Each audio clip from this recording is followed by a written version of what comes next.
తెల్లవారితే ఎలక్షన్స్ అని ₹1 కోటి పనిచేశాను రా. ఇప్పుడు ఈ ఇండిపెండెంట్ చచ్చిపోయాడని తెలిస్తే ఎన్నికలు ఆగిపోతాయి. రై, ముందు శవం బట్టలు మార్చేయండి, తల చెత్త కొట్టండి, లేకపోతే తలకాయ మార్చేయండి. ఏది ఏమైనా సరే ఎన్నికల తేదీ మాత్రం మార్చడానికి వీలేదు.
జిమ్మడ ఎదవ సచ్చినాడా.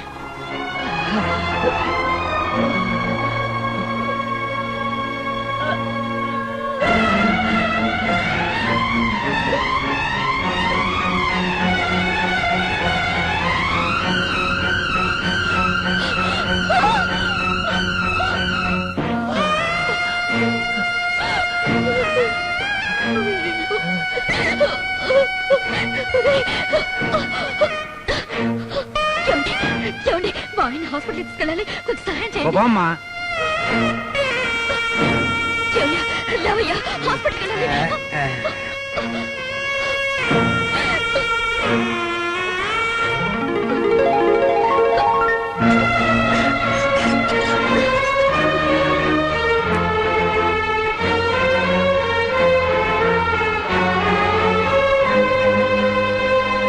ఏంటి, రాంబాబు గారిని ఆసుపత్రిలో చేర్చారా? చచ్చాడా బతుకున్నాడా? డాక్టర్లు బతకడానే చెప్తున్నారు సార్. కేసు సంగతి కోర్టులో చూసుకుందాం. ముందు ఆంధ్రా గాంధీ గారి శవాన్ని జనం గుర్తుపెట్టేట్టుగా చేయండి రా. శవం మోహం చెక్కేసి ఒంటి మీద రౌడీ బట్టలు వేశారండి. బట్టలు మారినంత మాత్రంతో మనిషి మారతాడంట్రా, పిచ్చి మోకాలరా. ఆ శవం ఆడిదనని ఆధారాలు చూపించండి. వెళ్ళండి. ఆ శవం ఆంధ్రా గాంధీదేనని కోటగిరి మనుషులు అల్లరి చేస్తున్నారు సార్. పోలీసులు కూడా అక్కడే ఉన్నారు. ముందా రాంబాబు గారు బతుకుతాడో లేదో కనుక్కోండి. ఎందుకని? ఆ బాడీ ఆంధ్రా గాంధీదేనని చెప్పే దమ్ము ధైర్యం రాంబాబు గారికి ఒక్కడికే ఉన్నాయి. అందుకే వాడు చావాలి. వాడు చస్తే ఎలక్షన్ జరుగుతుంది, మనం గెలుస్తాం. ఎందుకని?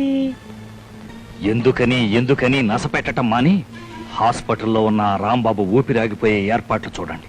వెంటనే రాణాన్ని పిలిపించండి.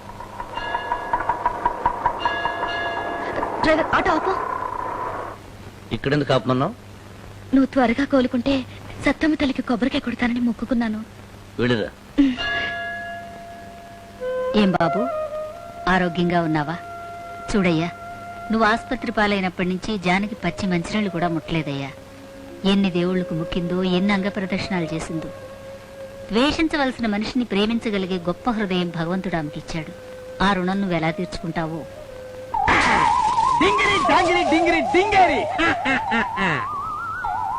మనకి చెట్టు దిష్టి తగిలిందంట. తందిర బ్రహ్మడి చేత పూజ చేయించాను. ఈ శవ శోభనం ఏర్పాటు చేశాడు. ఇంకా మనకి ఢోకా లేదు. అమ్మయ్యా, ఫస్ట్ టైం బట్టలు ఇప్పేదాకా రావటం ఎంత మంచి ముహూర్తం పెట్టాడు. ఈ టైంలో ఎవరండి బాబు? ఎంతసేపు తలుపు తీస్తానా లేదా? ఎవర్రాను? నా ఇల్లు వచ్చాయండి. రాయ బయటికి ఎన్నాళ్ళ నుండి జరుగుతున్నాయి బోధం.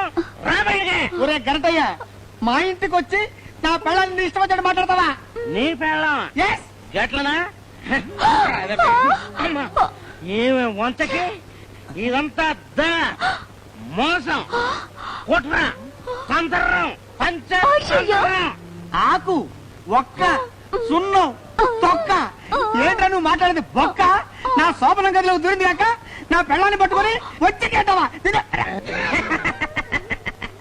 ఓరు అమ్మాయి కూడా నువ్వు ఇంకా అంబాజీ పెడతానే ఉండిపోయినావు. నేను ఓం ముందటెళ్ళ దీన్ని కాజీపేట స్టేషన్ లో చూసి లేపకొచ్చి లాలాపేటల పెళ్లి చేసుకున్నా. నాయుడుపేట సత్రంలో మా స్వామనం జరుగుతుంటే గప్పుడికి ఇది లటక్కున నడిపెట్ల మాయమైంది. ఇంకో గిప్పుడు కలవాడది. అబద్ధమండి, నాకేం తెలీదు. అయినా ఈ మొగాన్ని ఎలా ప్రేమిస్తాను?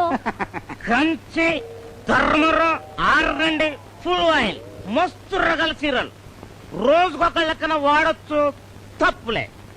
వాడ కర్మ మెటర్ రకరకాల చెప్పులు వాడచ్చు, తప్పులే.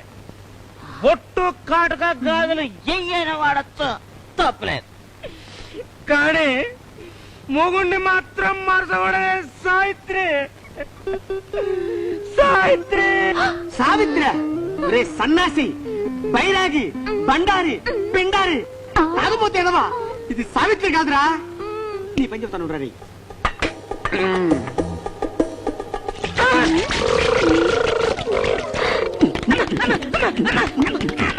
ఇప్పుడు చెప్పరా సావిత్రి ఏమో? సావిత్రి కదా పాలకుట్టి, నువ్వు నా పెళ్ళం కాదులే. నా పెళ్ళంకి 2 జల్లుంటాయి. క్షమించమ్మా అన్నా, నన్ను క్షమించన్నా. అలాగే నన్ను క్షమించు. ఊరి నీదు పదేగా ఇక్కడ పడుకున్నాయారా? ఆ గురకేట్రా నాయరా, శుభవార్డు శోభనం చేసుకుందాం అనుకుంటే ఇక్కడ వచ్చి పడుకున్నాయా? దుప్పదగా శవ. ఈ శవ శోభనం ఏంటి దేవుడు?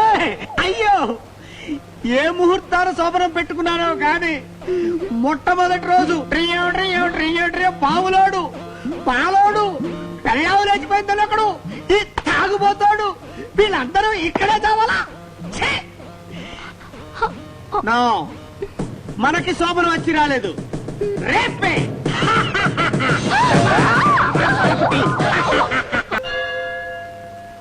ఆగు చూడమ్మా, ఇది రోడ్డు మీద మొలిచిన పిచ్చి చెట్టు కాదు, సైడ్ కాలో పక్క పడి ఉన్న బండరాయి కాదు, సత్యమ్మ గుడి. ఎవరంటే వాళ్ళు టెంకాయ కొట్టకూడదు. చెడిపోయిన కొబ్బరికాయ కొడితే సత్తమ్మ తల్లి ఒప్పుకుంటుంది, కానీ చెడిపోయిన ఆడది కొబ్బరికాయ కొడితే ఆ తల్లి ఊరుకోదు. ఈ దేవత మహత్యం తెలియక వచ్చినట్టున్నావు. ఇక్కడకు భార్య భర్తలు కలిసి వచ్చి టెంకాయ కొట్టాలి. ఉంచుకున్న ఆడదొచ్చి ఇక్కడ కొబ్బరికాయ కొట్టకూడదు.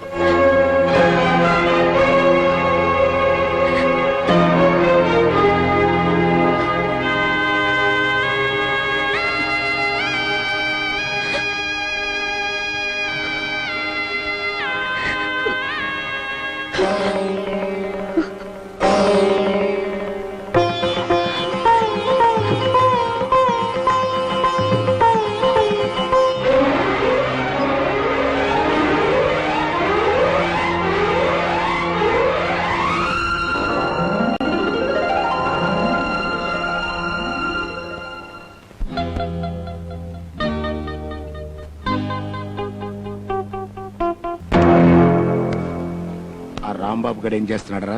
వాడికేం సార్, కూలి పని చేస్తూ కాపురం చేసుకుంటున్నాడు సార్. పాలు పోసి పుట్టలో పెంచిన పావుని బయట పెట్టి ఎలా మట్టు పెట్టాలో నాకు బాగా తెలుసు. ఎన్నాళ్ళు నన్ను జైల్లో కాపురం చేయించిన ఆడి కాపురాన్నే మనం నాశనం చెయ్యాలి.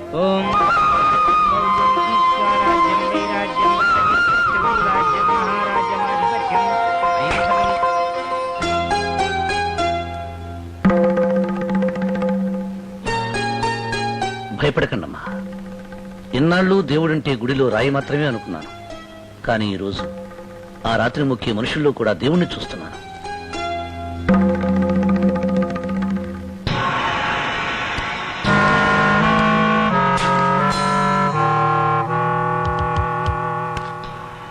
చూడు బాబు, మొన్న గాని నిన్న గాని నేడు గాని వీడు నువ్వు చూసావా? ఈ ఫోటో చూడగానే వీడు పారిపోయాడంటే వీడి ఊళ్ళోనే ఉండాలి.